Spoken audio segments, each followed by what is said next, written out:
It's Iain from RTO here. Welcome to another pick and mix. And this week we are mixing it up, which means we're going to have a look at a record producer. And today we're going to have a look at the work of Mr. Rodger Bain, a record producer known for producing albums in the heavy metal rock era such as Black Sabbath, Budgie, Judas Priest, and he's mainly associated with Vertigo Records in the early to mid 70s. So he sort of produced the first albums of some of the great bands, i.e. Black Sabbath, Budgie, Priest. He also did Wild Turkey. But the other thing he's done, and I've discovered that he put together and sort of produced some of the box sets for lots of these bands that we've been talking about. So one of them is quite an interesting one, but we'll talk about it as we get there. He's also was involved in there's a little bit of the thing. He played the Jew's harp on Sleeping Village by Black Sabbath, believe it or not. So we'll go through because there's lots of things he's done, some that you never thought you'd have heard of. So the first album he actually produced was in 1967, and it was for Edmondo Rowe and his orchestra, and it's called Latin Hits I've Missed. I never heard this album and I have never played it, so I can't tell you nothing about it because I couldn't find it. So that was his first album, but in through we've heard of quite a lot of these bands. So the first major one that he produced was the debut album of Black Sabbath,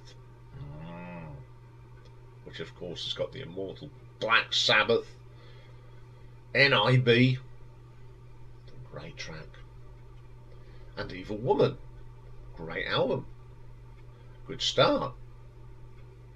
Also in the same year he produced their next album, Paranoid, which has got the iconic Warpix, Iron Man, and of course Paranoid, which they wrote in about 30 seconds because they wanted an extra track. It's always funny that tracks like that always become their big hits. Okay, everyone loves Paranoid, but it's a track that if I never hear again I'm not going to get upset about, but it's just classic, isn't it? Then in 1971 we move on a year and he produces an album for Freedom. Now Freedom were a psychedelic rock band. They were bound from the late 60s to the early 70s, and it was initially formed by members of Procol Harum, and this is the album Through the Years, and that was Roy and Bobby Harrison. Really good album actually. Two tracks on this album that are really good, and I suggest you go and listen to them because they are pretty good. The whole album's good, but Freestone and Toe Grabber are pretty good. It's a great sound. I really like that, and I like that album. 1971 again, he did his third album with Black Sabbath, Master of Reality, which has got some great tracks on that. Sweet Leaf, Embryo, and the brilliant Children of the Grave. Staying in 1971, he went and produced an album for Indian Summer, self-titled, and they were a quartet from Coventry. Quite an interesting band, a bit rocky. The people in the band were Malcolm Harker, Paul Hooper, who played drums, Bob Jackson on keyboards, and Colin Williams on guitar. Two good tracks on this album are Emotions of Men and Glimpse. Staying in 1971, he did some work with a folk singer and keyboard player called Philip Goodhand Tate. Now I don't know much about this guy, but I did find this album and I had to listen to it, and I thought it was pretty good. I like the song I Think I Could Write a Song and Cold Night. Good tracks. Also in 71, another of my favourite bands from that thing, Budgie. And the debut album from Budgie, self-titled.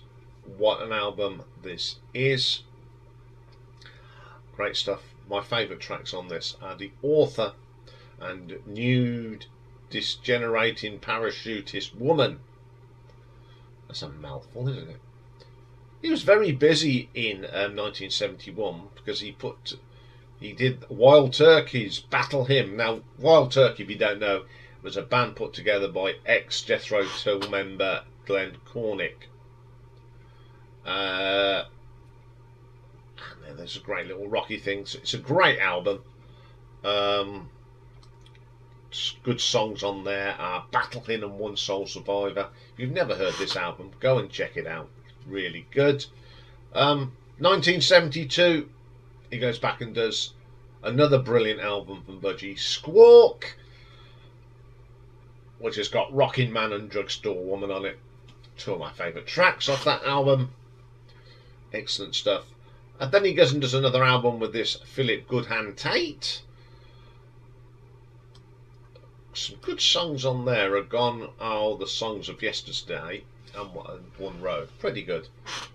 Takes a bit of a break and comes back in 1974 for another Budgie album, In for the Kill.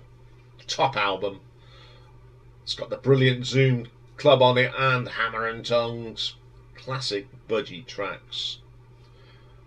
And he also does, in 74, another of my favourite bands, Barclay James Harvest, and their Everyone is Everybody Else album.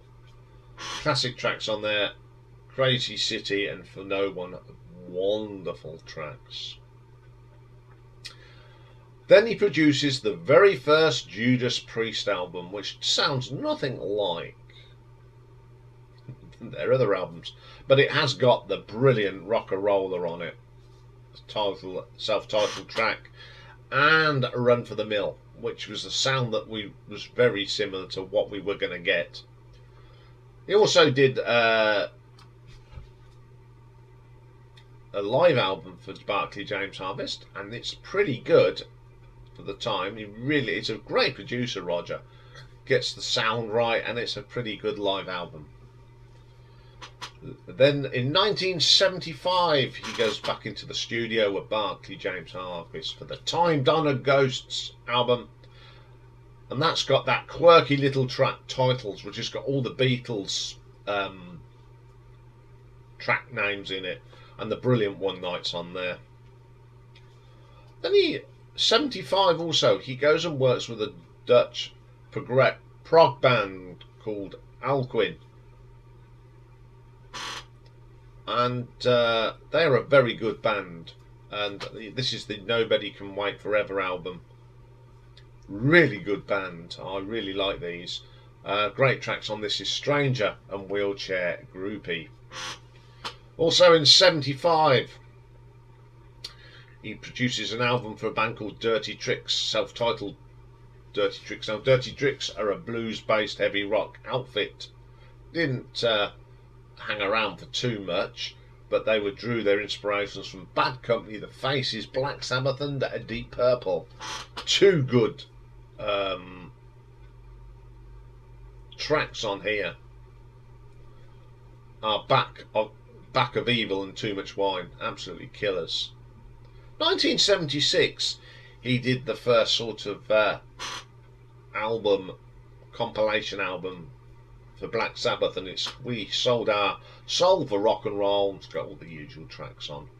Now in 1979, bit of controversy here, he produced a compilation album for Judas Priest called Hero Hero. It's not authorised by the band, but when they split from Gold Records, they had to concede the original recordings on that first album, although they retained the rights to them. But what Rodger did, he took some of them tracks off them first albums and remixed them. And I'll tell you what, it's a really good album, Hero Hero. I really like it. And it was great work from Rodger for actually sorting out that album. Absolutely really good. Then he went and then he had a break. He didn't do anything till 1980-ish as well. Black Sabbath's Greatest Hits. Now I've got this. One of the first albums I brought, and he obviously being the producer of all these songs, he put it together. Then there is a big gap. 1996.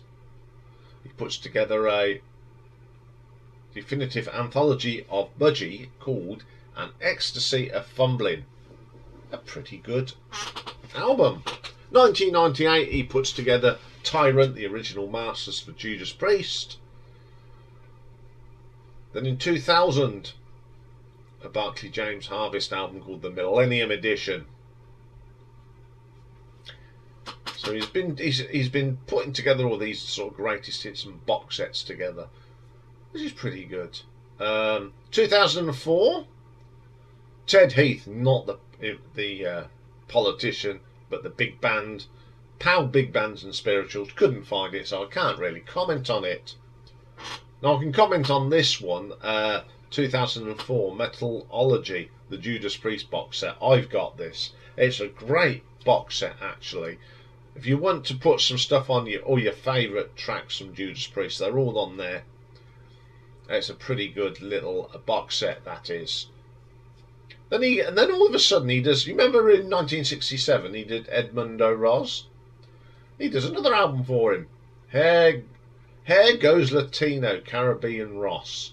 Again, never heard it. So I don't know nothing about it. Busy year 2004 doing these compilations. He sort of helps put together the Black Box, the complete original Black Sabbath, 1970 to 78. An album box set that I did get because it's got all the early albums on. Remember that Dutch band Alquin? He put together their Ultimate Collection Greatest Hits as well. Then in 2006 he sort of put together Rock and Roller and Sad Wings to Destiny on a album. 2006 there was a Judas Priest box set that come out as well, which he helped put that together. Very busy. I don't know where he finds the time to do this. 2006 again, Greatest Hits of Black Sabbath 70 to 78. The Best of Judas Priest, which he did for Japan in 2006. Then he takes a 4-year break, and why not? 2012, when Judas Priest bought that complete album collection, Rodger was involved in that. And then he did another compilation album for Barclay James Harvest, Child of the Universe, the Essential Collection. 2014, the complete albums of 1978 Black Sabbath, 2016 the Ultimate Collection Black Sabbath. So he did put together some albums, and he hasn't. I don't think he's done much yet for a little while. I know he's done some singles here and there as well.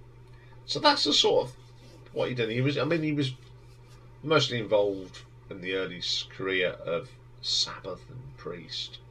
So, out of all them albums he done, what are my top 5? So after listening to quite a lot of his stuff and picking my brains at this one, I have come up with 5 albums. So the first one was from 1975, and it's Dirty Trick's debut album, self-titled. So you've got Kenny Stewart on the vocals, Terry Hornbury on the bass, John Lee on the drums, Johnny Fraser Binney on guitar. So the first track on this one was called Wait Till Saturday. Great opening riff, very Bad Company. Good track. Back Off Evil, a brilliant track, as I said. Very early Black Sabbath. great stronging riffs there. Sunshine Day, great track. They're just good tracks. If You Believe in Me, a little bit gentle, some nice guitar work on that. Too Much Wine. This was a single, didn't do nothing in the charts, but it's got a cranking guitar solo on it. Call My Love. Love the dirty riffs in this. Marcella, very sort of Black Sabbath. High Life, very bluesy thing. It's quite a good album. This band really was under the radar. You know, I discovered this a few years ago, and I'm glad I did, because it's a damn good album. Number 4 for me was the debut album from Judas Priest, Rock-a-Roller from 1974. A lot of Priest fans don't like this album, but I do. I think it's great, and it's the only album that featured John Hinge. So it's Rob Halford, KK Downing, Glenn Tipton, Ian Hill and John Hinge. One for the Road. Love that because it's got a great bass line for me and Hill. Rock-a-Roller, one of my favourite tracks by this band. I think it's great. Winter, just very gentle. Deep Freeze, great twin guitar on here. KK and Glenn, you know, that early sounds were coming. Winter Retreat, the metal riffs are starting to appear on this one. Cheetah, very heavy metal track. Some harmonica on that, believe it or not. Never Satisfied, again, that sound's coming through that we would come and love. Run of the Mill, a very early runner, a victim of changes. Dying to Meet You, Hero, it's okay, but the best version of Hero is on that compilation album, Hero. Caviar and Meths, this is an instrumental, but it's so proggy instead of rock. Okay, a lot of people don't like this album, but I love it. I think it's a great album. It's a good rock album. It's not a metal album, it's definitely a rock album. Okay, number 3 for me is the 5th album for Uncle James Harvest that Rodger did as produced, and it's Everyone Is Everybody Else from June 74. This has got the great lineup of BJH, John Lees, Les Holroyd, Wooly and Mel Pritchard on the drums. It's a great album. Child of the Universe is just fantastic. Negative Wooly's keyboards are wonderful on that. Paper Wings, outstanding guitar work from John Lees. The great 1974 Mining Disaster, a classic. Really good track. Crazy City, my favourite track on this album. Mel's drumming on this is just spot on. See Me, See You. John Lee's solo is lovely. The harmonies on this are terrific. Poor Boy Blues, love the start of this one. It's very Eagles. Mill Boys, again, it's just a great track. For No One, one of my top 10 songs by Bartley James Harvest. Love the Mellotron. My number 1 album by this band. I just love every track on it, and I do love playing that album. Absolutely corking. Okay, number 2. We go to the Welsh Rockers, Budgie, and the brilliant In for the Kill. Burt Shelley, of course, Tony Borge and Pete Boot. In for the Kill. Oh yeah. Tony Borge's guitar work is brilliant. Great vocal from Burke on that. Crash Course in Brain Surgery. Short track, but boy does it rock. Wondering What Everybody Knows. There's a slower track, some nice acoustic. I like that track. I've always has liked that track. Zoom Club, my favourite track on this. It's just a great bit of rock music. The licks on this and the bass is true brilliant. Hammer and Tongue's another of my favourite. So much Black Sabbath in here. Especially the guitar solo is very Tony Iommi. Running My Soul, brilliant. Bass line, terrific. Living on Your Own. Driving Riffs. One of the heaviest albums, and of course it is my favourite Budgie album. So there we go. But my number 1 has to be the second album by Black Sabbath, 1970. Paranoid. Opens up with the classic War Pigs. What can you say about it?